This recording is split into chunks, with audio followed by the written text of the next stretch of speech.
Muy buenas noches, señores estudiantes. Bienvenidos al desarrollo de la presente clase correspondientes a la materia de ciencias sociales. Estamos ya iniciando esta última etapa correspondiente a la unidad número 5. Con esa es la que damos por terminado todo este proceso educativo. Bienvenidos a cada uno de ustedes. Bienvenidos al desarrollo de las actividades.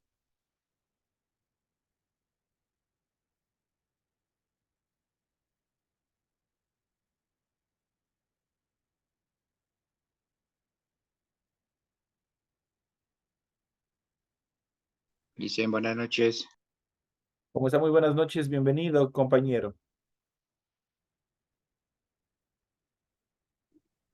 Buenas noches, licenciado. Jorge, ¿cómo está? Buenas noches. Bienvenido.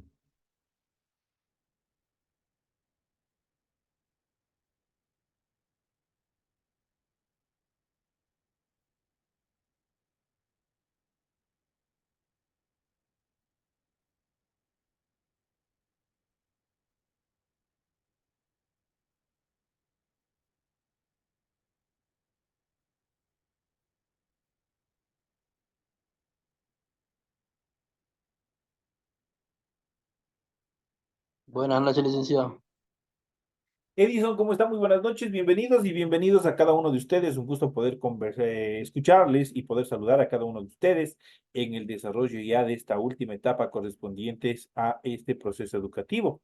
Estamos iniciando todas las actividades correspondientes ya a esta unidad número 5 y en pantalla ustedes pueden ya observar el formato para recursos de aprendizaje correspondiente a la tarea. Estamos en la asignatura de Ciencias Sociales, en la unidad número 5, América Latina y el Mundo Moderno.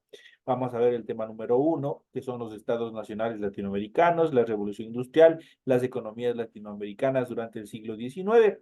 Tienen ustedes el tipo de tarea, tienen el objetivo de tarea y a continuación tienen las instrucciones para el desarrollo de esta actividad. Recuerden que el trabajo es 100% individual, deben leer el compendio de la unidad 5, tema número 1. Pueden ampliar su información sobre el mismo tema con otras bibliografías si es necesario. ¿Qué es lo que tienen que hacer como tarea para la presente semana? Dice la siguiente actividad. Responda a las siguientes preguntas. Primero, conteste. ¿De qué forma argumentaría que existen características sociales, políticas y económicas de la sociedad latinoamericana actual que fueron heredadas de la colonia? La siguiente, ¿cuál de estas medidas económicas sería una forma de superar limitaciones económicas heredadas de la colonia? Primero, reducir la industrialización. B, a utilizar la materia prima que se extraen para procesarla dentro del mismo país y vender los productos al mercado internacional. O C, incrementar los impuestos. ¿Cuáles creen ustedes que serían las medidas económicas más adecuadas para superar las limitaciones económicas heredadas por la colonia? Ahí tienen de esos tres literales, A, B y C, tienen que escoger el correcto. La siguiente dice, responde en qué sentido la independencia creó una realidad política y económica distinta a la de la colonia. Y ya vamos a ir viendo, vamos a ir analizando todos esos temas en el desarrollo de la presente actividad. Recuerden que la actividad, que su tarea es 100% escrita, clara y ordenada, deben utilizar combinaciones de líneas, colores, símbolos para ilustrar el contenido. La rotulación de la hoja es obligatorio y fundamental, tienen que cumplir tal como se les establece en este recuadro. Ahí tienen el modelo. Esto lo hacen en la parte superior de su hojita, cumpliendo con todos los datos que se les solicita y posterior, una vez que hayan terminado esto, desarrollan el contenido de su tarea. En función del contenido de la tarea, ustedes deben revisar las recomendaciones, la rúbrica de calificaciones y al final de este proceso tenemos la información para el desarrollo de los recursos de plataforma. Estamos en la unidad número 5 con el tema los estados nacionales latinoamericanos, la revolución industrial, las economías latinoamericanas durante el siglo XIX, correspondientes a esta primera semana de fecha 9 de junio del 2025. De hecho, esta tarea permite entregas justamente desde el 9 de junio. La fecha de límite de entrega de esta tarea es el 30 de junio y la fecha de publicación de la calificación será hasta el 4 de julio del 2025. Entonces tienen un tiempo bastante cómodo para poder desarrollar esta actividad. Una vez que ya se les ha informado cómo es lo que tienen que hacer, cuáles son los requisitos de la tarea, vamos a proceder a continuación con la explicación del material de apoyo que ustedes tienen en su aula virtual. y de esa manera vamos a ir viendo cada una de las temáticas, obviamente, que tenemos en esta actividad. Y una de las características fundamentales dentro de la historia de la evolución también de las grandes potencias, especialmente del Medio Oriente, es el ascenso de los países árabes. Y esta fue una de las etapas más cruciales en las cuales a Occidente, esto es Estados Unidos, prácticamente les pusieron contra las mallas. Eso quiere decir que les pusieron en jaque, como se les conoce. Tras la Primera Guerra Mundial, el territorio del Imperio Otomano fue distribuido en mandatos a cargo de Francia y Gran Bretaña, en este último correspondiente a las tierras palestinas, y se crearía un Estado judío y otro árabe. Dentro de estas características se crea el Estado de Israel, el cual fue fundado el 14 de mayo de 1948, y la Liga Árabe, Egipto, Siria, Transjordania, Irak y el Líbano atacó en cuanto recibió un ataque. Desde entonces los conflictos no cesaron por este tipo de desacuerdos entre países árabes, a la presencia de un Estado judío en la región y por el crecimiento de las fronteras anteriores a 1967, cuando Israel expandió su territorio, se hizo más grande. Y eso fue, obviamente, ustedes ven, hasta la actualidad existe este conflicto bélico, obviamente, que causa un poco de temor a nivel mundial. Esto generó un evento bastante controversial, bastante grave en relación a la economía, que fue la crisis petrolera. En el año de 1973, como consecuencia de la victoria de Israel, apoyado por Estados Unidos en la guerra de Yom Kippur, los países árabes, miembros de la Organización de Países Exportadores de Petróleo, en sus siglas OPEP, provocaron la subida del precio del petróleo al paralizar la producción y bloquear la explotación la exportación hacia Estados Unidos. Esto generó bastante crecimiento, un exponencial crecimiento justamente para los países árabes. El precio del petróleo desencadenó una crisis mundial debido a que la industria y la economía en general dependía del petróleo. Se estancó la productividad, subieron los precios y disminuyó el poder adquisitivo de la población, y el desempleo alcanzó niveles muy elevados nunca antes vistos. Sin embargo, el alzar de los precios que se potenció en el triunfo de la Revolución Islámica de Irán permitió a las potencias petroleras árabes acumular exageradas cantidades de dinero que colocaron en bancos europeos y también norteamericanos. Pero eso no solamente quedó ahí, y esto nos afectó a nosotros. Pues vamos a ver a continuación cómo los Estados Unidos obviamente no le convenía quedarse con todo ese capital congelado, sino que tenía que emitirlo a través de préstamos, y de ahí se genera lo que es el endeudamiento latinoamericano, la famosa deuda externa. Y dentro de esto, a continuación, vamos a ver el endeudamiento latinoamericano. Para evitar desequilibrios económicos por el exceso de capitales depositados, los bancos decidieron prestar dinero a Latinoamérica con condiciones muy favorables, entre comillas. Pero en el año de 1980, ya otorgados los préstamos, los acreedores decidieron cambiar las condiciones del negocio y prácticamente condenaron a América Latina a una deuda perpetua que exigía gran parte de su presupuesto anual como amortización. En la Conferencia Económica Latinoamericana celebrada en 1984, varios líderes latinoamericanos, entre ellos el presidente de Ecuador, Osvaldo Hurtado, buscaron la concertación frente al tema de la deuda.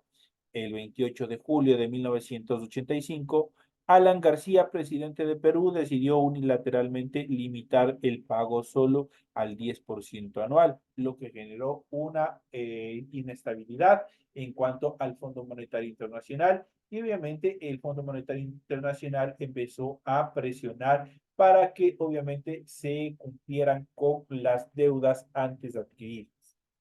Y dentro de ese contexto también se da una etapa bastante importante, que es la Revolución Cubana. Desde la independencia de Cuba en el año de 1898, la presencia de Estados Unidos fue constante en la isla, y Cuba se convirtió en un país dependiente económica y políticamente de los Estados Unidos. La mayoría de ingenios azucareros en la isla eran estadounidenses. En ese contexto apareció la figura de Fulgencio Batista en el año de 1934, quien como presidente y dictador gobernó Cuba con el apoyo de los Estados Unidos desde el año 1940 a 1944 y en la segunda etapa de 1952 a 1959. Una economía basada en la producción azucarera, la inequidad social, la permanencia de Batista por largo tiempo en el poder, la influencia de Estados Unidos en el gobierno y el fortalecimiento del pensamiento antiimperialista provocaron que en el año de 1953 Fidel Castro, junto con un grupo de universitarios, liderara el ataque al cuartel militar de Moncada. Se pensó que este acto movilizaría a la población en contra de Batista, pero lamentablemente no fue así. Por el contrario, los estudiantes fueron apresados y sentenciados a varios años, obviamente, en la cárcel. Los que sobrevivieron se reagruparon en la Sierra Maestre, donde se iniciaron enfrentamientos entre guerrillas. Inicialmente el grupo estaba formado por campesinos, más adelante con el apoyo del Partido Comunista Cubano lograron la adhesión de los grupos populares urbanos y en el año de 1958 tomaron Santiago de Cuba y en 1959 La Habana. Batista ya sin el apoyo de Estados Unidos obviamente tuvo que dejar la isla, tuvo que huir. Esta revolución se convirtió para los movimientos comunistas y socialistas latinoamericanos en el ejemplo a seguir y se buscó formar guerrillas en varios países, como es el caso de Colombia. Frente a esto, muchos gobiernos decidieron fortalecer sus ejércitos con el apoyo de los grupos más conservadores al interior de cada país y también de Estados Unidos, que en el contexto de la Guerra Fría temía que el comunismo se expandiera por todo el continente. Como reacción a la Revolución cubana, Estados Unidos le impuso un bloqueo económico y también comercial.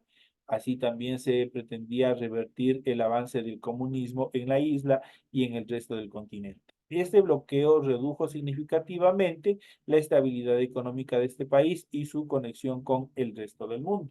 Pero obviamente ustedes verán en la actualidad muchos países, especialmente con características socialistas, como es el caso de Rusia, obviamente mantienen relaciones comerciales con la isla, con Cuba, y obviamente esto ha permitido que este país, ha permitido que este estado, obviamente, no se quede al 100% aislado, pese a todas estas condiciones mezquinas por parte del imperialismo. Obviamente Cuba ha sabido salir adelante y obviamente tiene una de las mejores educaciones a nivel global. Eso es importante dentro del desarrollo, así como otras actividades también preponderantes. Y dentro de este contexto también tenemos que hablar sobre las dictaduras militares en América Latina. En América Latina, apoyados justamente por los Estados Unidos, con la finalidad de reducir los avances en función del socialismo, se generaron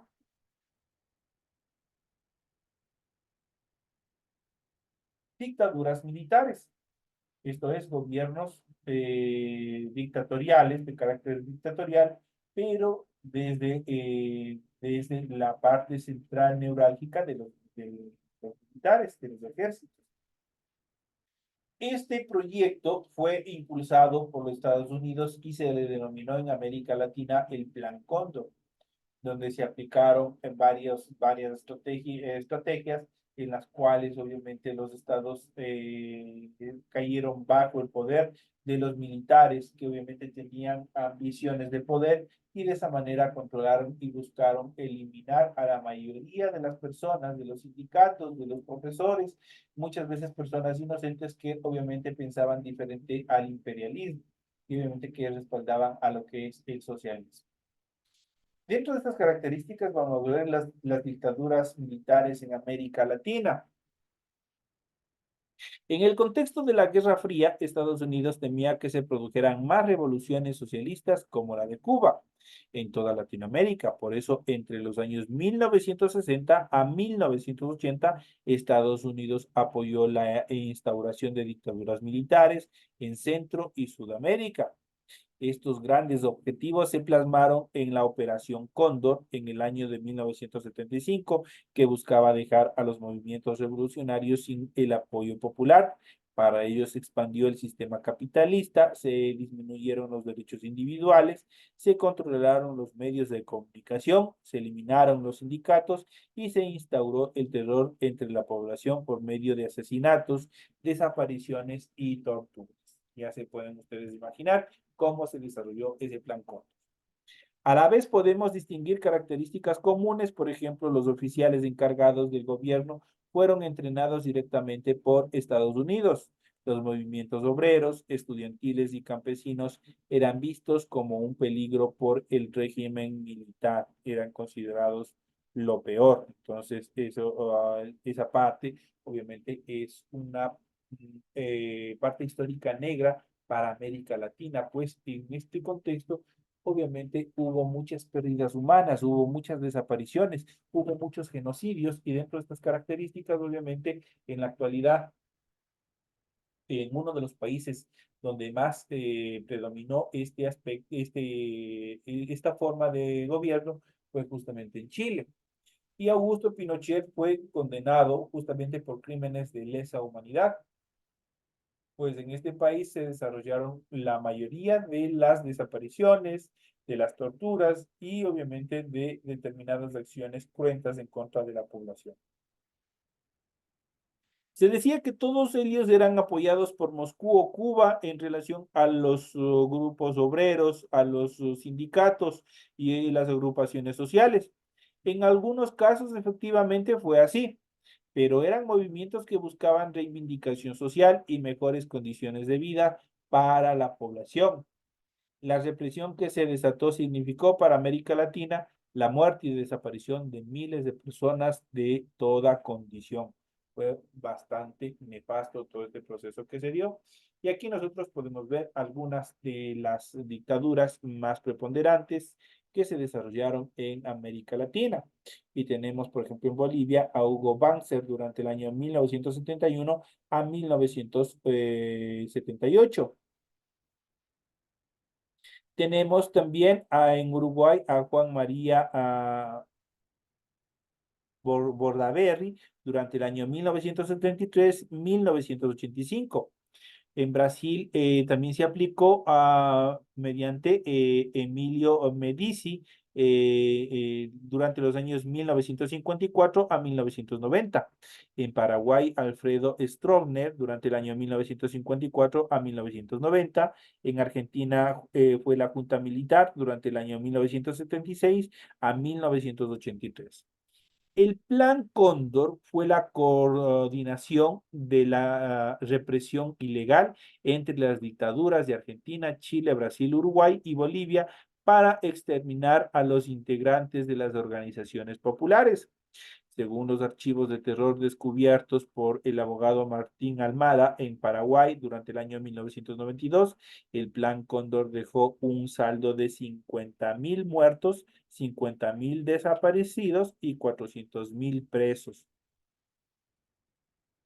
Asimismo, un documento desclasificado de la CIA con fecha 23 de junio de 1976 explica que a principios de 1974, oficiales de seguridad de Argentina, Chile, Uruguay, Paraguay y Bolivia se reunieron en Buenos Aires para preparar acciones coordinadas en contra de los grupos sociales. Entonces, ustedes ya se podrán imaginar la persecución y la eliminación que se pudo haber desarrollado en aquella época, la violación en cuanto a los derechos humanos que se desarrollaron ahí y las desapariciones forzosas, obviamente, que se aplicaron.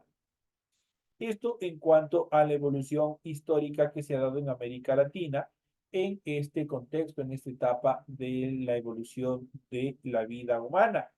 Pero no todo es negativo. También durante el siglo XX también se desarrollaron avances tecnológicos bastante significativos, lo que permitió justamente generar una estabilidad en cuanto a una evolución, en cuanto a avances tecnológicos que se fueron aplicando en función del mejoramiento de la calidad de vida y obviamente de la tecnología en de nuestra humanidad.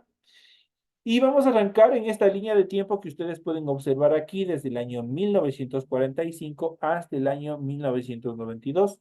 Durante todos los, vamos a ir viendo todos los inventos más preponderantes que se han desarrollado. Pues en 1945 se desarrolló las armas nucleares, fueron utilizadas con fines bélicos por primera vez en agosto justamente de 1945. En 1949 se lanza la primera prueba nuclear soviética. En el año 1942 Estados Unidos también fue el primer país en aprobar una bomba termonuclear. En el año de 1953 apareció una nueva generación de aviones de combate supersónicos, el F-100 Super Sabre estadounidense, el Convair F-102, Dagger y el Electric Light inglés y el bimotor soviético MTA-19. Esto se desarrolló hasta el año de 1953. En el año de 1957, la Unión de Repúblicas Socialistas Soviéticas, en sus siglas URSS, lanza el Sputnik 1. Es el primer satélite artificial y el Sputnik 2 que lleva a bordo a la perrita Laika por primera vez. En el año 1961 se desarrollan dos actividades fundamentales. Primero, Yuri Gagarin, a bordo del Voskhod 1, se convierte en el primer astronauta en dar la vuelta completa al globo terráqueo. En el mismo año también muestra tanto los norteamericanos trataban de recuperar la ventaja perdida. Se declaró que pondrían a un norteamericano en la luna antes de finales de esa misma década. En 1962, el norteamericano John Glenn se convierte en el primer estadounidense en recorrer la órbita de la Tierra desde el espacio. En 1964, la nave espacial rusa Voskhod 1 colocó a 3 hombres en órbita durante 24 horas.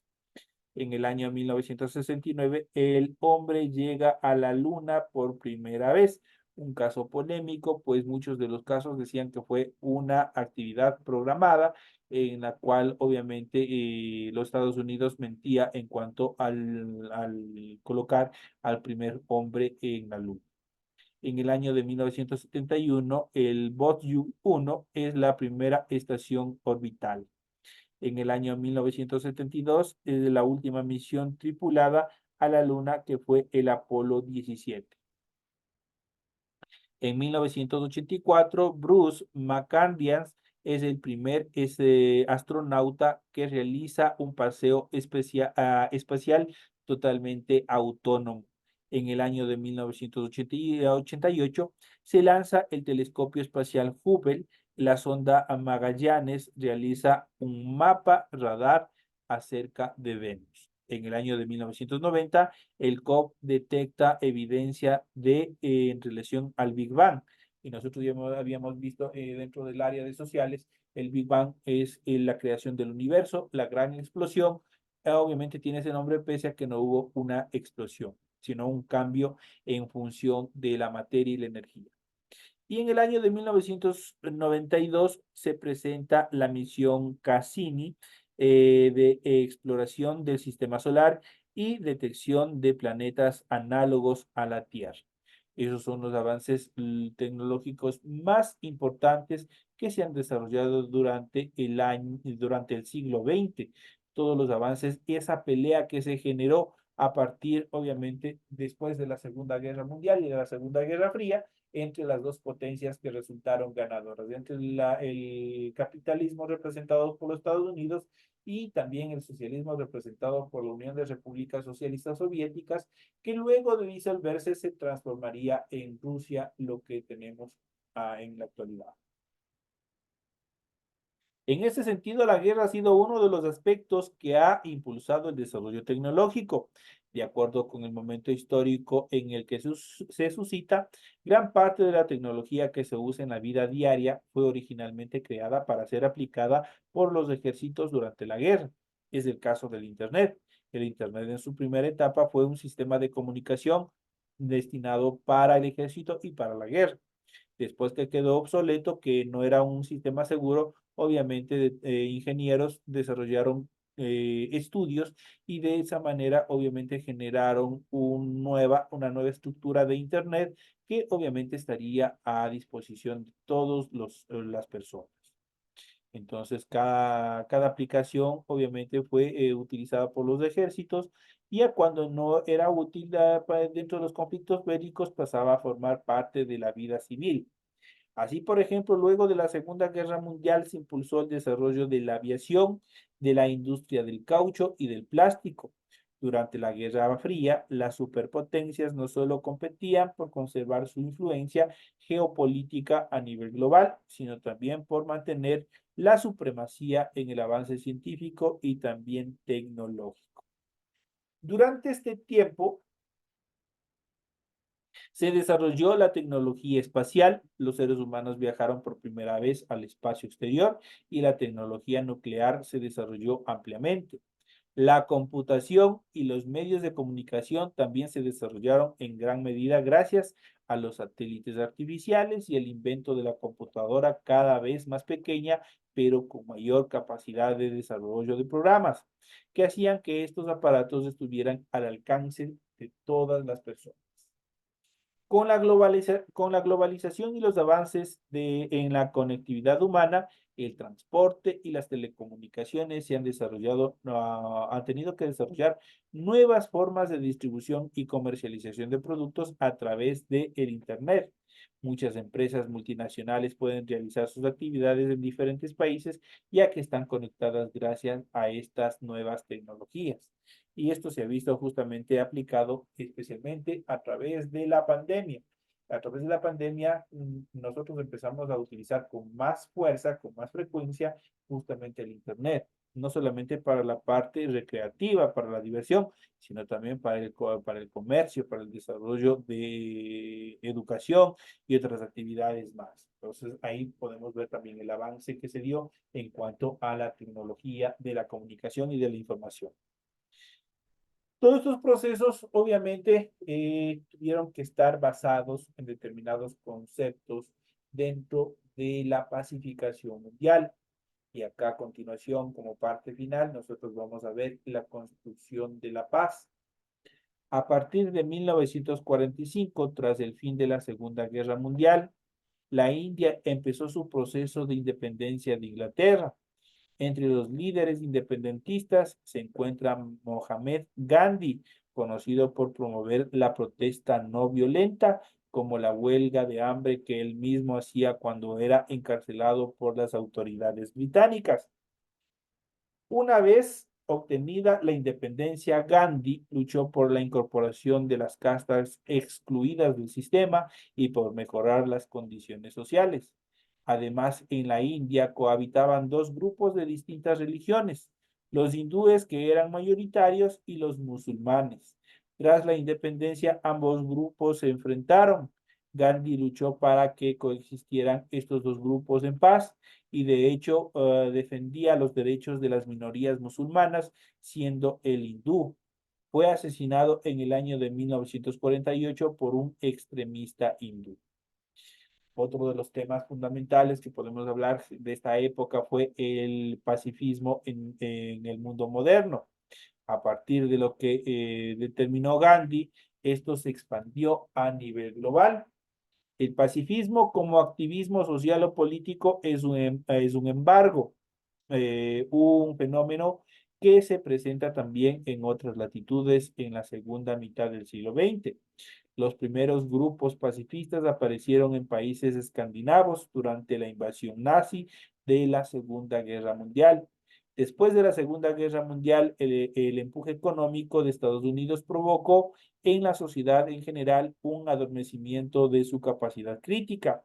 Es entonces que los jóvenes, a partir de la década de los 50, comenzaron a rechazar y a cuestionar fuertemente esta situación.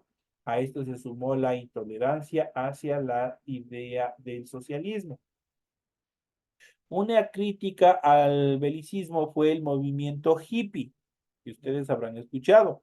Surgió en los últimos años de la década de 1960, que postulaba, obviamente, en función de la anarquía no violenta, la preocupación por el medio ambiente y el rechazo al materialismo.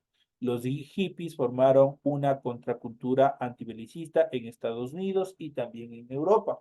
Entre el año de 1955 a 1968, la lucha por los derechos civiles de los afrodescendientes en Estados Unidos también estuvo marcado y representado por Martin Luther King a la cabeza. Fue también una lucha no violenta. Lamentablemente fue asesinado también. En cuanto a Latinoamérica y el desarrollismo, a inicios del siglo XX, la División Internacional del Trabajo determinó que América Latina, al igual que África y Asia, fuera productora de materia prima y que los países desarrollados la procesaran y vendieran como productos industrializados a las demás regiones del mundo. De este modo, la economía latinoamericana se caracterizó por la agroproducción y la monoexportación. El desarrollo industrial era muy limitado y no se producían en grandes o no generaban grandes ingresos. La exportación principalmente de frutos de la tierra beneficiaba al país y de los dueños de las plantaciones, pero sobre todo a las grandes compañías extranjeras que compraban. Igualmente el sistema de concesiones que primaba en Latinoamérica permitía el ingreso de tecnología y la modernizaba, pero las concesiones favorecieron básicamente al país de origen de la empresa concesionaria. Las mayores inversiones en América Latina venían de Gran Bretaña, Estados Unidos, Francia y Alemania. Luego de las guerras mundiales, el sistema de dependencia no cambió y Estados Unidos ocupó el lugar de las potencias europeas. Nos queda un poco de material. Obviamente, ustedes tienen que también leer, aplicar un poco de lectura en lo que corresponde al resto del material, que es poco, y obviamente que es este último tema del desarrollismo. Entonces es la última etapa que nosotros obviamente tenemos dentro de nuestra material de apoyo y que ustedes tienen que completar esa parte en sus casas. Señores y señores, el tiempo es nuestro peor enemigo. Hemos llegado ya a la parte final de la presente clase. Les espero el día de mañana en las próximas actividades que tenemos ya previo al final de todo este proceso educativo. Señores y señores, que tengan una feliz noche. Nos estamos viendo el día de mañana. Feliz noche, Hasta Licen. mañana. Noche Gracias, de paz. licenciado.